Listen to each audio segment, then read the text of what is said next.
Halo, selamat datang lagi di channel YouTube saya yang akan membahas berbagai tutorial tentang teknik kendaraan ringan. Di pertemuan kali ini kita akan membahas bagaimana dan cara kerja dari powertrain atau sistem pemindah tenaga yang ada di kendaraan roda 4 dan seterusnya. Jadi di kesempatan kali ini boleh maju kameramen. Kita akan membahas urutan cara kerja dari sistem pemindah tenaga, mulai dari engine, kemudian kopling. Di sini ada komponen yang namanya kopling. Kemudian nanti setelah kopling akan dilanjutkan dengan komponen yang namanya transmisi. Setelah itu akan dilanjutkan dengan komponen yang namanya adalah propeller shaft, kemudian gardan, rear axle, baru setelah itu adalah roda.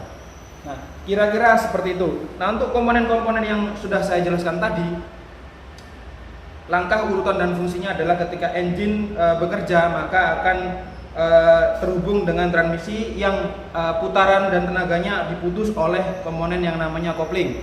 Jadi perlu diingat bahwa fungsi dari kopling sebagai pemutus dan penghubung. Nah, seperti itu. Jadi yang diputus adalah putaran beserta tenaga yang dihasilkan dari engine.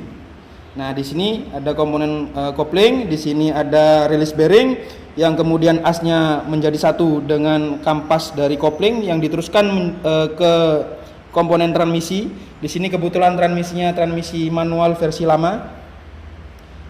Ya, oke. Setelah itu di engine tadi bekerja, dia berputar, kemudian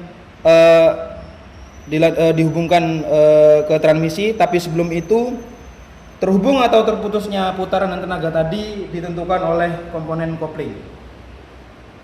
Bisa dipahami sementara seperti itu kira-kira cara kerja dari powertrain dari engine, kopling ke transmisi. Setelah itu putaran dari transmisi, fungsi dari transmisi adalah mengatur putaran beserta tenaga yang akan digunakan oleh si pengendara.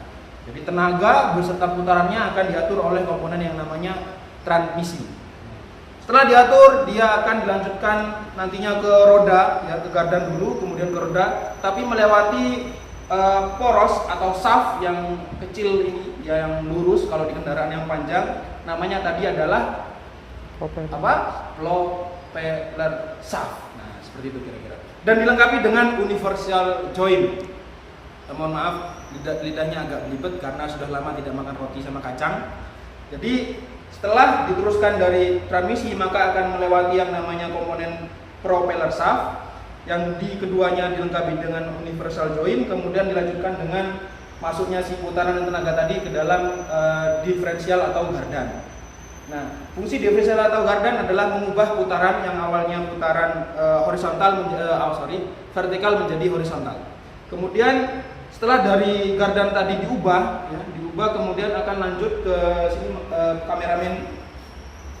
Di sini ada yang namanya rear axle atau poros roda atau as roda. Jadi kelihatan dari sini kalau diputar dia muter juga. Nah, ini adalah poros roda. Baru setelah itu dia akan masuk ke komponen yang namanya roda dan ban. Oke.